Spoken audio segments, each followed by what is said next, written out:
सेवा। सबसे पहली सेवा किनकी होनी चाहिए? यहाँ बच्चे लोग बहुत बैठे हैं, बीच बीच में सब जगह बच्चे हैं, युवा पीढ़ी के भी लोग हैं। मैं आप लोगों से पूछना चाहता हूं, पहली सेवा किनकी होनी चाहिए? श्री सद्गुरु। आप लोग बोलेंगे कि मैं बोलूं? श्री सद्गुरु। बच्चे लोगों से मैं पूछना चाहता हूं कि सबसे पहली सेवा किनकी होनी चाहिए? हाँ हाँ, सबसे पहली सेवा माता पिता की होनी चाहिए। क्यों? इसलिए प्रथम गुरु हैं, कौन है? माता पिता। रज बीरज के सोई दाता। माँ पिता नहीं होते तो हम आप कहां से आते? आम के पेड़ से टपकते कि कटहल के पेड़ से लटकते? कहां से आते? माँ पिता के ही कारण हम आप इस संसार में आए हैं, नहीं? श्री सद्गुरु। माँ पिता के ही कारण हम आप इस दुनिया में आए हैं। जब माँ पिता का इतना बड़ा उपकार है, फिर भी लोग माँ बाप की सेवा नहीं करते। माँ बाप को लोग अपशब्द कहते हैं, माँ बाप का लोग अपमान करते हैं। हाँ साहब, मैंने तो यहां तक देखा कि लोग अपने माँ बाप को मारने के लिए डंडे तक उठा लेते हैं। आपके आसपास के ही गांव में मैंने देखा,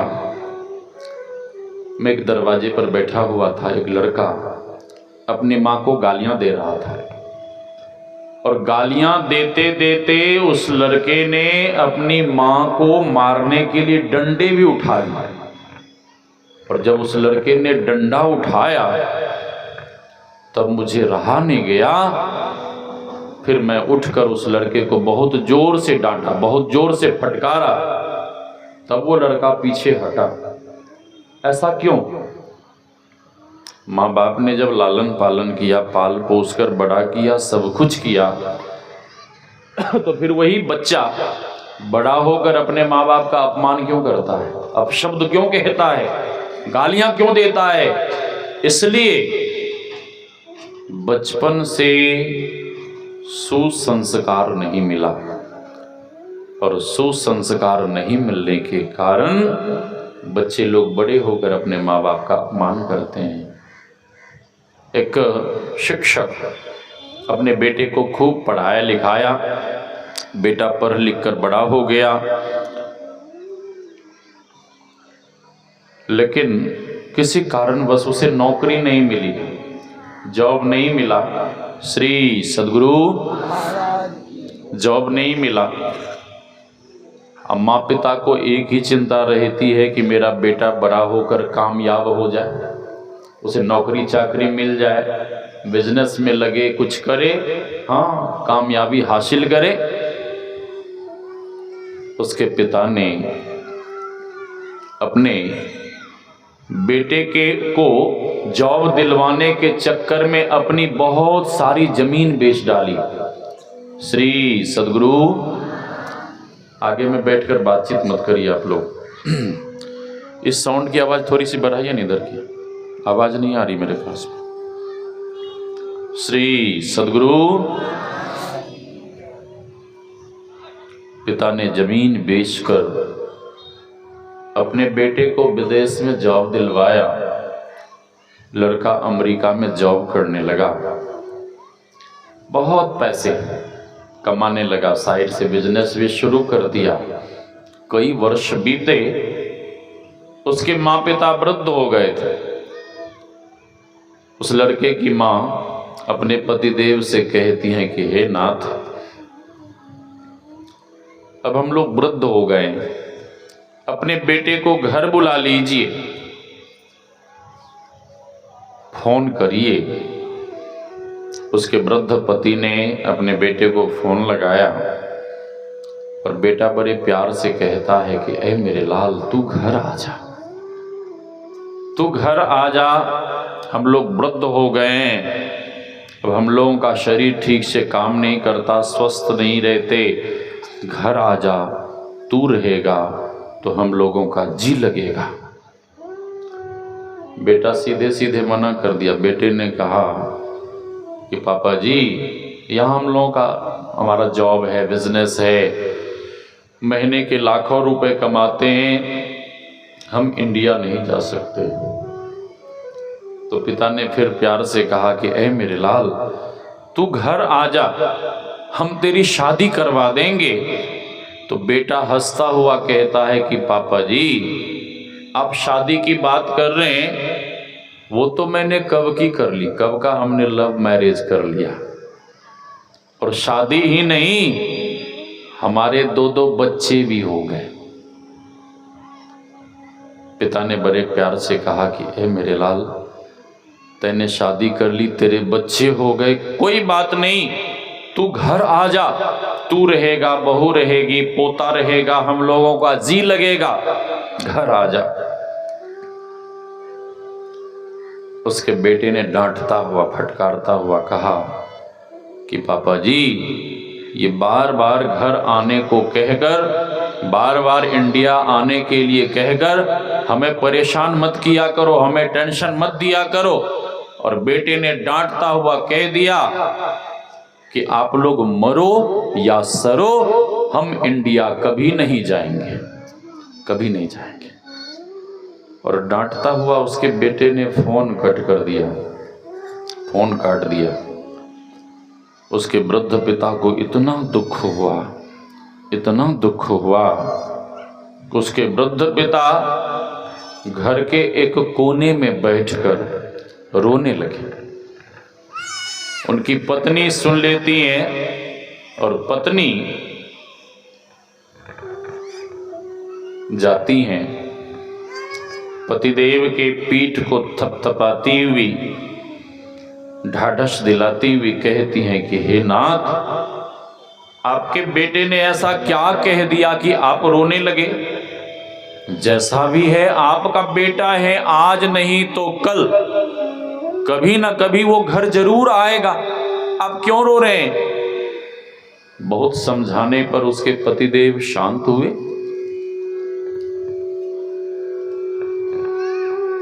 कुछ महीने बीते, उस लड़के की मां पहले से ही बीमार थी। जब 6 महीने बीते और उस बूढ़ी मां के शरीर में पैरालिसिस, लकवा रोग हो गया। और जब शरीर में लकवा मारा तो बूढ़ी मां खाट पे पड़ी तो पड़ी ही रह गई। अब खाट पे ही चाय नाश्ता, भोजन, जलपान सब खाट पे ही मलमूत्र का त्याग करना, सारा काम खाट पे, और ये सारी सेवा उसके वृद्ध पति को करना पड़ता था। उसकी पत्नी रोने लगी। पत्नी भगवान से कहने लगी कि हे प्रभु, हे भगवान, ये आपने क्या कर दिया?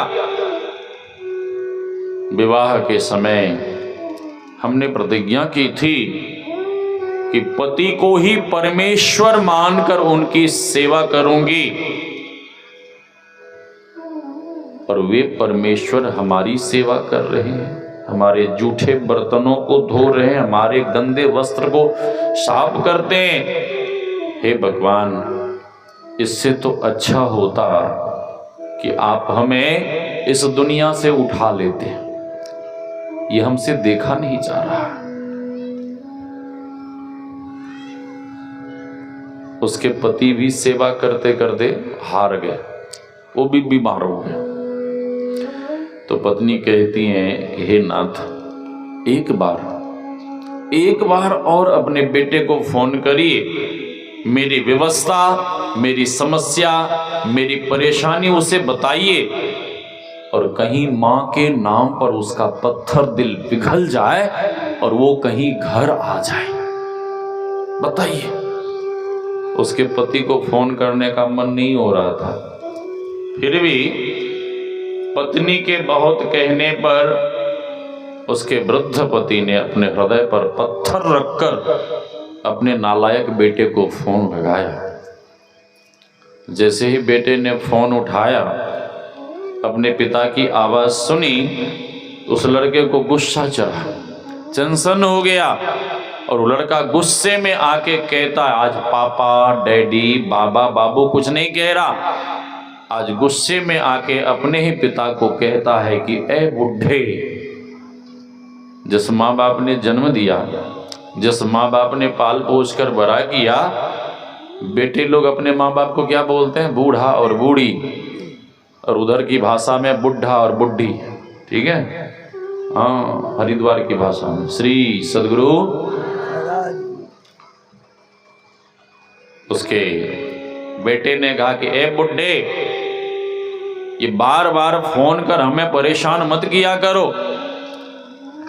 उसके वृद्ध पिता डर गए और वृद्ध पिता फोन पर ही हाथ जोड़कर कहने लगे कि ऐ मेरे लाल, मैं तेरे सामने हाथ जोड़ता हूं, मैं तुझसे विनती करता हूं। और उसके वृद्ध विवश लाचार पिता ने साहब यहां तक कह दिया कि ऐ मेरे लाल, मैं तेरे पांव पड़ता हूं, अरे मेरे लिए नहीं तो कम से कम तू अपनी मां के लिए तो घर आ जा। तेरी मां उठ नहीं सकती, चल नहीं सकती, कुछ कर नहीं सकते, सारा काम, सारी सेवा हमें करना पड़ता है। ऐ मेरे लाल, कम से कम तू अपनी मां के लिए तो घर आ जा।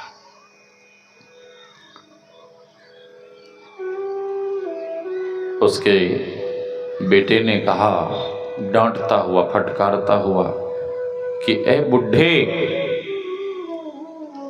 आज से एक बात तुम कान खोल कर सुन लो, आज से मैं तेरा पुत्र नहीं और तुम मेरे पिता नहीं।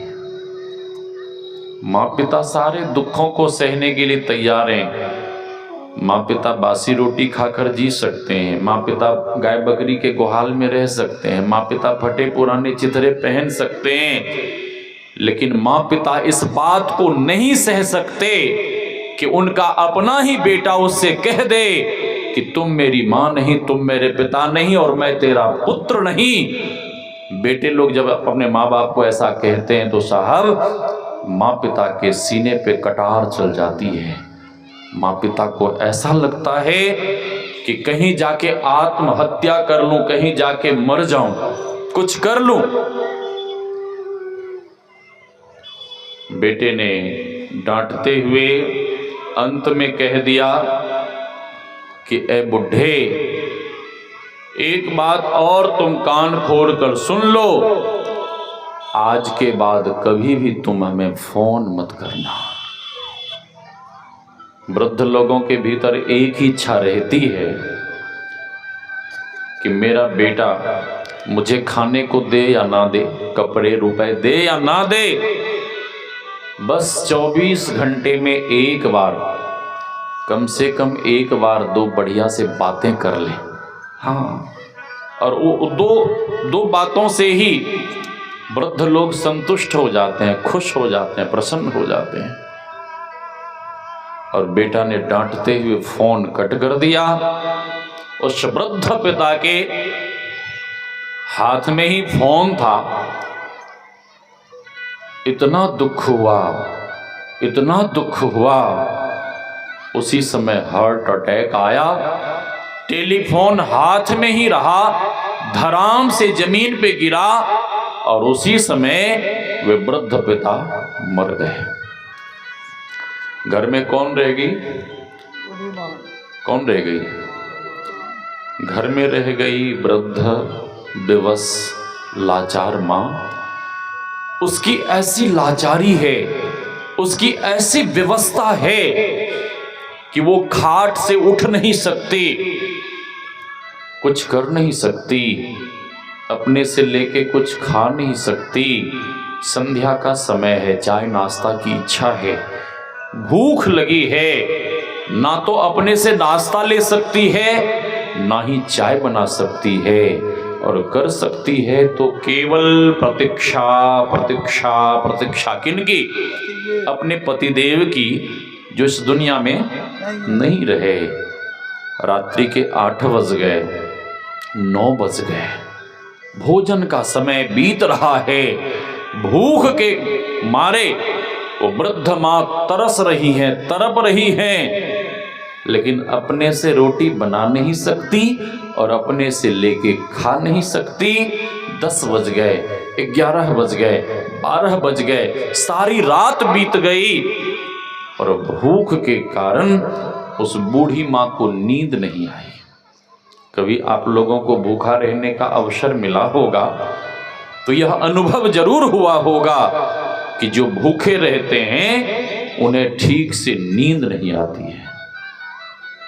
प्रभात हुआ, भीतर में एक आशा का दीप जगा कि अब सवेरा हुआ है, मेरे पतिदेव किसी इमरजेंसी कार्य से बाहर गए होंगे, अब आते ही होंगे, और जब आएंगे तो मुझे कुछ खाने को देंगे। 8 बज गए, 9 बज गए, 10 बज गए, पतिदेव नहीं आए। जब 10 बज गए तो उस बूढ़ी माँ के मन में अंदेशा होने लगा और बूढ़ी माँ मन में विचार करने लगी कि लगता है कि मेरे पतिदेव के साथ कुछ अनहोनी घटना घट गई और इसीलिए मुझे मेरे पतिदेव देखने नहीं आए। अंग काम नहीं कर रहा है।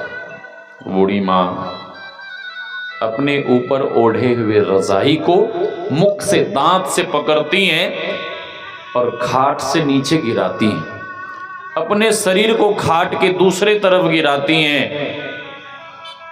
उठ नहीं सकती, चल नहीं सकती, अपने शरीर को घसीटती हुई, इस तरह से जैसे आपने कभी देखा होगा हाईवे पे, रोड पे कोई जानवर, कुत्ता किसी गाड़ी घोड़े से टकरा जाता है, उसका पिछला हिस्सा बिल्कुल बेकाम हो जाता है, अगले पांव के बल अपने शरीर को घसीट घसीट के चलता है। उसी तरह से बूढ़ी माँ अपने शरीर को घसीटती हुई सबसे पहले रसोई में जाती हैं, झांकती हैं, देखती हैं, तो देखती हैं कि मेरे पतिदेव रसोई में नहीं है। फिर अपने शरीर को घसीटती हुई पतिदेव के कक्ष में जाती हैं, तो देखती हैं कि मेरे पतिदेव कक्ष में भी नहीं है। फिर वो वृद्ध विवश लाचार माँ अपने शरीर को घसीटती हुई जैसे ही टेलीफोन वाले कमरे में पहुंचती हैं, तो देखती क्या है कि मेरे पतिदेव तो जमीन पे मरे पड़े। उस बूढ़ी माँ को कितना दुख हुआ होगा। बूढ़ी माँ छाती पीट पीट कर, चित्कार कर रोती हुई भगवान से कहने लगी कि हे भगवान, मैंने तेरा क्या बिगाड़ा था? बेटा था भी तो देखने को नहीं आया, और मेरा कोई अवलंब था, सहारा था तो केवल मेरे पतिदेव का सहारा था। हे भगवान, तूने उस सहारे को भी छीन लिया। अब मैं किसके सहारे जीऊंगी? कौन मुझे खाने को देगा?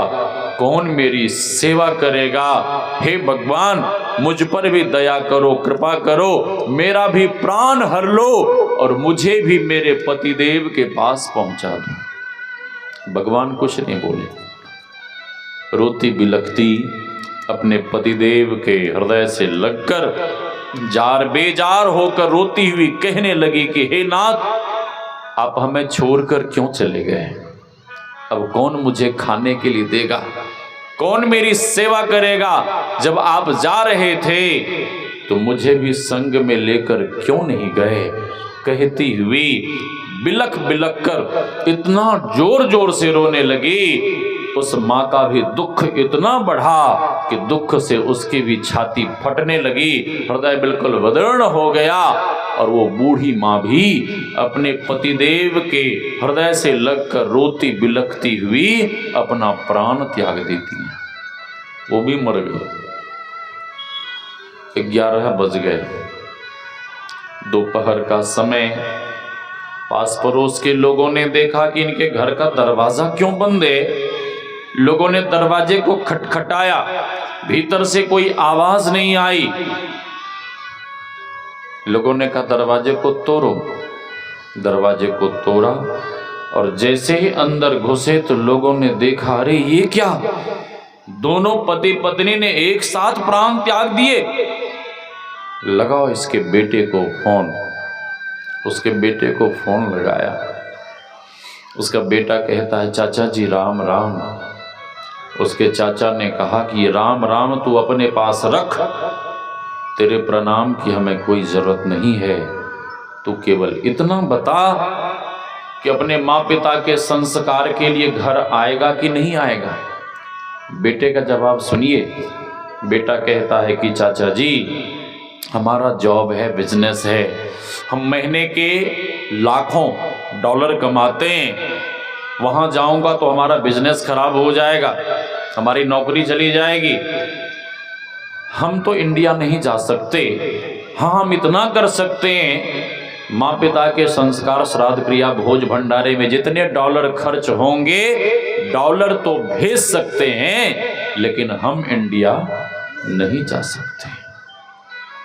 क्या माँ पिता यही सुनने देखने के लिए अपने पुत्र का लालन पालन करते हैं? नहीं, माँ पिता के भीतर बड़ी बड़ी इच्छाएं, तमन्नाएं रहती हैं कि मेरा बेटा जब बड़ा हो जाएगा तो मेरी सेवा करेगा, मैं जब अस्वस्थ हो जाऊंगा तो मेरा बेटा डॉक्टर के पास ले जाकर उपचार करवाएगा, और जब बूढ़ा होके मर जाऊंगा तो मेरा बेटा खूब बढ़िया से संस्कार, श्राद्ध क्रिया और धूमधाम से भोज भंडारा करेगा।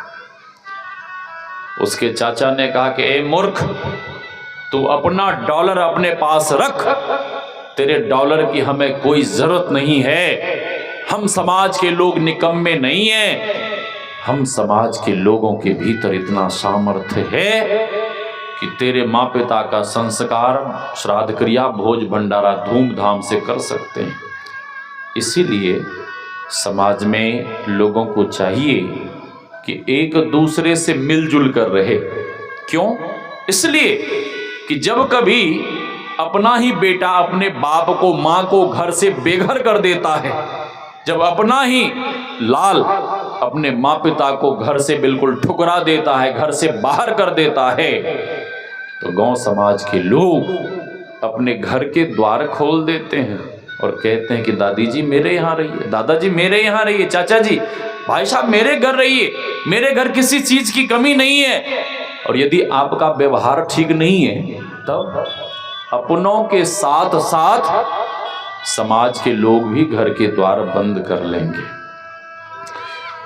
उसके चाचा ने फोन कट कर दिया और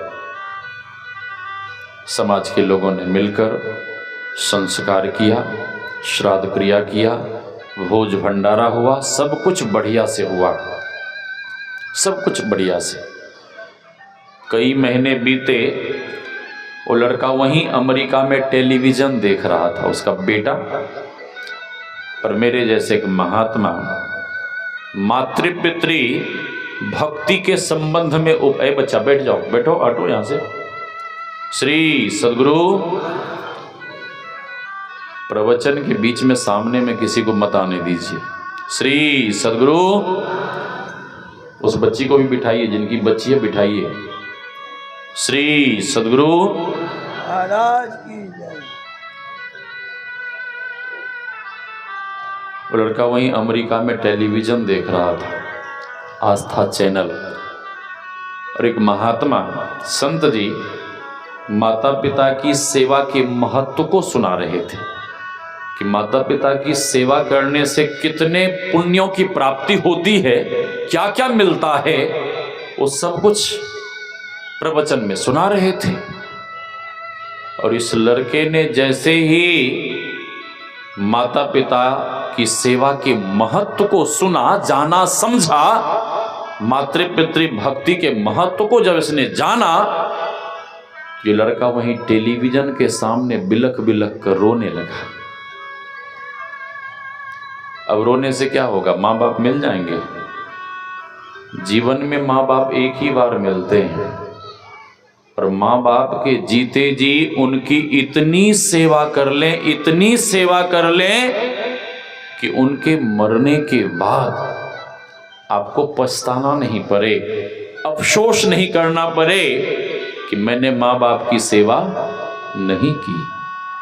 वो लड़का तुरंत एयर टिकट बनाया, ब्रीफकेस में कपड़े पैक किया, इंडिया आया, अपने गांव पहुंचा, बूढ़े बुजुर्गों से कहता है दादाजी राम राम, चाचा जी राम राम। बूढ़े बुजुर्गों ने कहा कि राम राम तू अपने पास रख, तेरे प्रणाम की हमें कोई जरूरत नहीं है। अरे तेरे जैसे कपूत का हम लोग मुख भी नहीं देखना चाहते, हट जा मेरी नजरों के सामने से। उस लड़के को बहुत दुख हुआ। लड़का रोता हुआ अपने घर गया। घर में माँ बाप को खोजने लगा। जब तक माँ बाप जीवित थे बुलाए तो आया नहीं, अब माँ बाप मर गए तो अब माँ बाप को खोज रहा है। खोजने से मिल जाएंगे? मिलेंगे? कभी नहीं, कभी नहीं। कभी पिता के बेड को पकड़ कर रोता, कभी माँ के खाट को पकड़ कर रोता, अंत में माँ के वस्त्र को पकड़ कर रो रहा था। वस्त्र के भीतर से खरड़ खरड़ की आवाज आई। लड़के ने वस्त्र के तय को खोला, माँ का लिखा हुआ खत मिला। माँ के हैंडराइटिंग को लड़का पहचान लिया। माँ लिखती हैं कि ऐ मेरे लाल, अब मेरा स्वास्थ्य ठीक नहीं रहता, मैं तो अब इस संसार को छोड़कर जाने वाली हूँ, विदा होने वाली हूँ, लेकिन ऐ मेरे लाल, मेरी दुआएं और मेरा आशीर्वाद सदैव तुम्हारे साथ है। माँ का हृदय कितना विशाल होता है, हाँ? माँ के हृदय के जैसा और किसी का हृदय नहीं। जिस माँ को बेटा देखने नहीं आया, सेवा करने नहीं आया, माँ ऐसे नालायक कपूत के लिए भी क्या कर रही है? मंगल कामना कर रही है, दुआएं आशीर्वाद दे रही हैं। अगर माँ ने ममता लुटाई न होती तो ममता मई माँ कहाई न होती। दुत्कार देना माँ, फटकार देना माँ, मगर भोली माँ लाल को प्यार देना।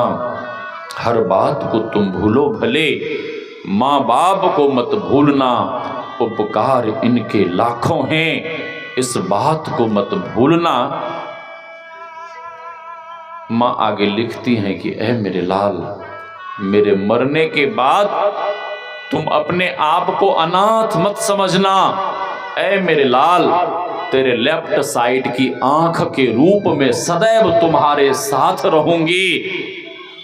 लड़के का दिमाग ठनका कि लेफ्ट साइड की आंख, माँ कभी नहीं बताई थी कि तेरी जो बाईं आंख है वो मेरी दी हुई आंख है, माँ कभी नहीं बताई थी। माँ बासी रोटी खाकर जी सकती है, माँ मेहनत मजदूरी कर सकती है, माँ फटे पुराने चिथड़े पहन सकती है, लेकिन माँ अपने लाल को फटे पुराने चिथड़े पहनते कभी नहीं देख सकती। माँ आगे लिखती हैं कि ऐ मेरे लाल, बचपन में जब तुम गुल्ली डंडा खेल रहे थे तो तेरी बाईं आंख फूट गई थी। मैं और तेरे पिता तुझे डॉक्टर के पास ले गए। डॉक्टर ने जवाब दे दिया कि आंख पूरी तरह से फूट चुकी है, आंख ठीक नहीं हो सकती है। माँ कहती है कि डॉक्टर बाबू, आंख ठीक नहीं हो सकती है ये मैं मानती हूं, क्या दूसरी आंख फिट भी नहीं हो सकती?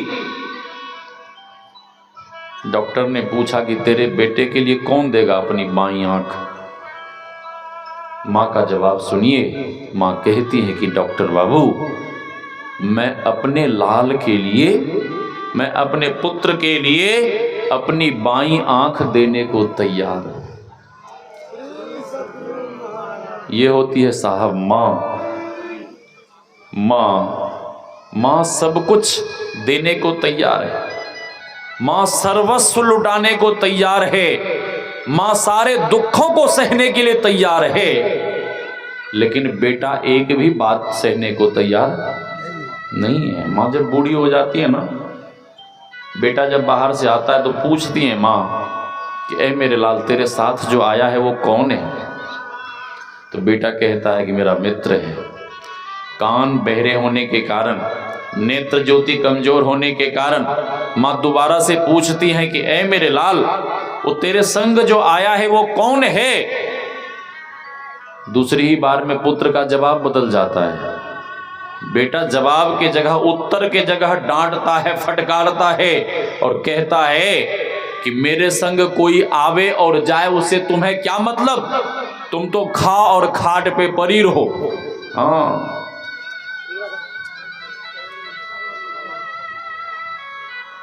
श्री सद्गुरु। आप लोग वहीं बैठ जाओ न, पीछे ही बैठ जाओ, बाद में आना, अभी काम नहीं है, बैठो न वहीं पे। श्री सद्गुरु, बैठ जाइए, बाद में आइएगा, बैठिए वहीं, सबका ध्यान बंटता है। श्री सद्गुरु। हाँ बैठिए बैठिए, बाद में प्रणाम करना, बैठ जाओ वहीं, बैठो, बाद में प्रणाम करना, बैठो। श्री सद्गुरु।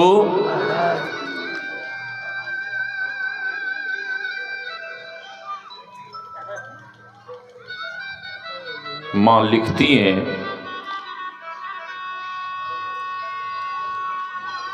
कि ए मेरे लाल, जब तुम बचपन में गुल्ली डंडा खेल रहे थे तो तेरी बाईं आंख फूट गई थी। मैं और तेरे पिता जो डॉक्टर के पास ले गए, डॉक्टर ने समझाया कि ए माई, तो अपनी आंख तो दे देगी, लेकिन घर के लोग, समाज के लोग तुझे कानी कानी कहकर तेरा मजाक उड़ाएंगे।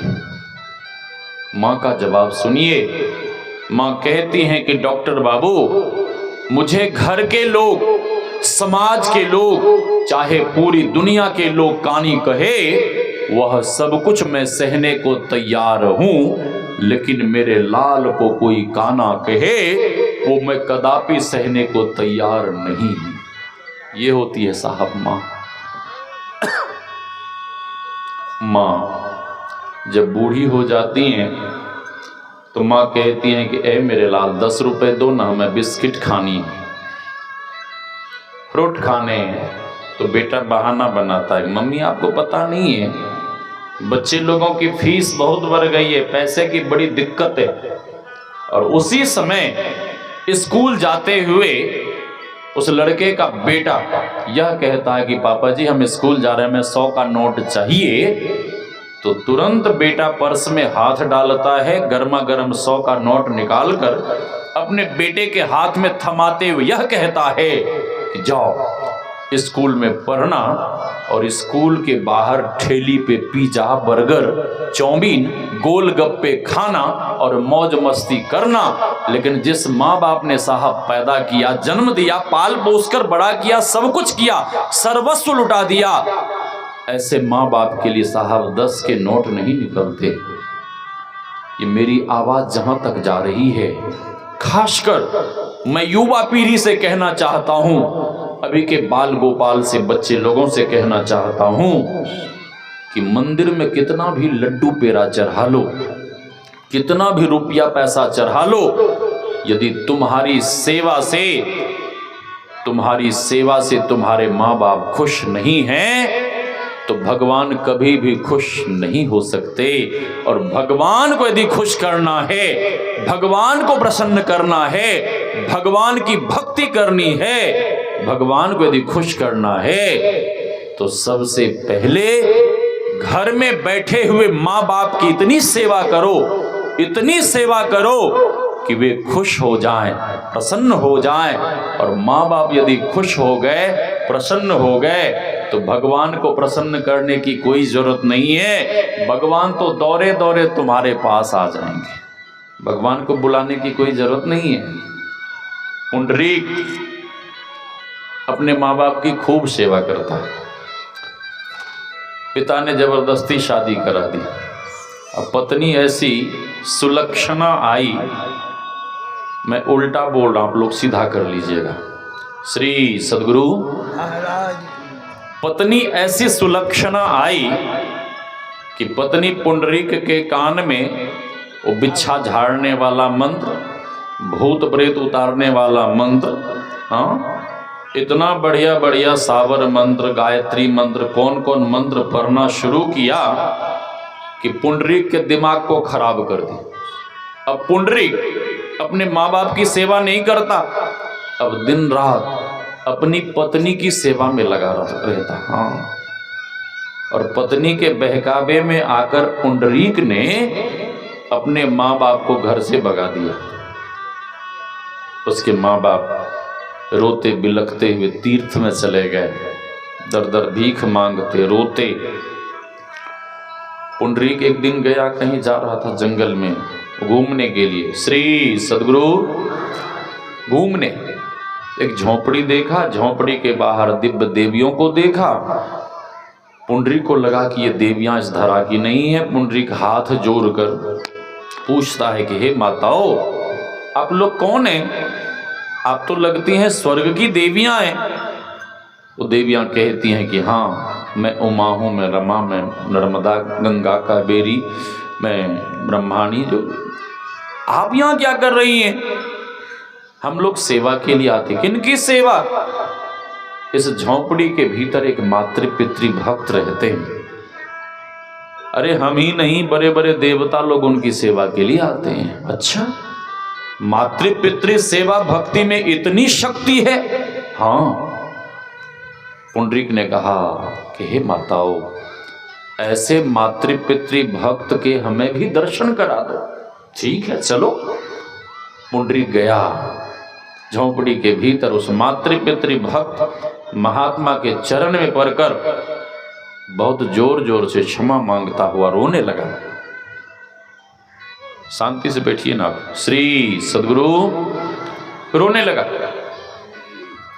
उस ब्रह्मचारी महात्मा ने पूछा कि तुम हमसे क्यों क्षमा मांग रहे हो? किसके अपराधी हो? अपने माता पिता के। क्या अपराध किया है?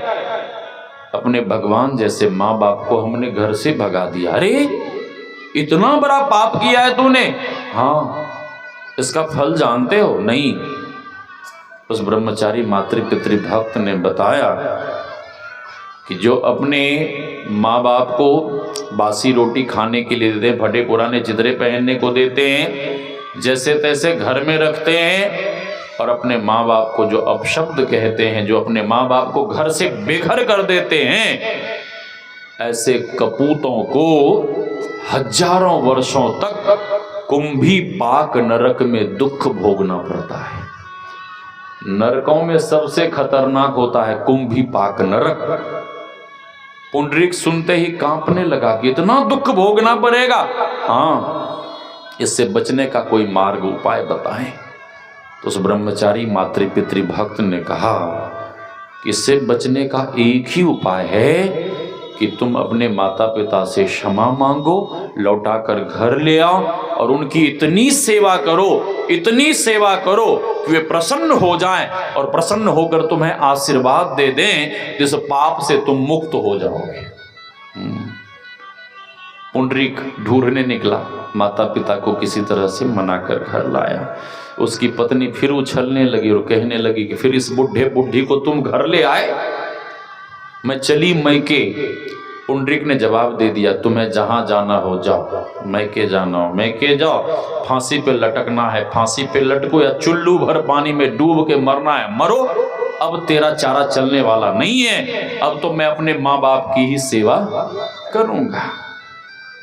अब पुंडरीक अपने माँ बाप को ही भगवान समझकर उनके चरणों की पूजा करता, भोजन प्रसाद बनता तो सबसे पहले अपने माँ बाप को खिलाता। हाँ, रात्रि में जब माँ पिता सो जाते तो तेल गर्म कर चरण में मालिश करता। इतनी सेवा की, इतनी सेवा की, उसके मातृ पितृ भक्ति को देखकर प्रसन्न होकर एक दिन साक्षात भगवान उसके सामने प्रकट हो गए। लोग भगवान को कहाँ खोजने जाते हैं? देवघर में, हरिद्वार में, बद्रीनाथ में, ठीक है। हाँ हाँ, वहाँ पत्थर के मूर्त के सामने मानव नाक रगड़ता है, शीश पटकता है, लेकिन घर में बैठे हुए माँ बाप जैसे भगवान के सामने साहब हाथ नहीं जुड़ते, शीश नहीं झुकता, शर्म लगता है, ठीक है। तो मंदिर में कितना भी लड्डू पेड़ा चढ़ा लो, कितना भी मेवा मिष्ठान चढ़ा लो, कितना भी नाक रगड़ लो, यदि तुम्हारी सेवा से तुम्हारे माँ बाप खुश नहीं है तो भगवान कभी भी खुश नहीं हो सकते। ये मैं लिख कर दे सकता हूं, जहां लिखवाना हमसे लिखवा सकते हैं, स्टाम्प पे लिखवाइए या कागज पे लिखवाइए, मैं लिख सकता हूं। भगवान प्रकट हो गया, भगवान कहने लगे पुंडरी मैं तेरे मातृ पितृ सेवा भक्ति से बहुत खुश हूं, प्रसन्न हूं, वर मांगो। पुंडरीक कहता कि हे प्रभु मुझे कुछ भी नहीं चाहिए। भगवान कहते हैं कुछ भी मांग, जो इच्छा है सो मांग। पुंडरीक कहता कि हे प्रभु यदि आप मुझ पर इतने खुश हैं, प्रसन्न हैं और आप हमें कुछ देना ही चाहते हैं तो आप केवल यही आशीर्वाद दीजिए कि दिन प्रतिदिन मेरी मातृ पितृ भक्ति बढ़ती चली जाए और हमें कुछ नहीं चाहिए। भगवान कहते हैं पुंडरीक ये संस्कार तो तेरे भीतर कूट कूट के भरा पड़ा है, और कुछ मांग। पुंडरीक कहता कि हे प्रभु आप हमें कोई वरदान ही देना चाहते हैं तो यही वरदान दीजिए कि जितने बार इस धरा पे मैं जन्मूं पैदा हूं उतने बार खूब मन लगाकर अपने माँ बाप की सेवा करूं और हमें कुछ नहीं चाहिए। भगवान प्रसन्न हो गए।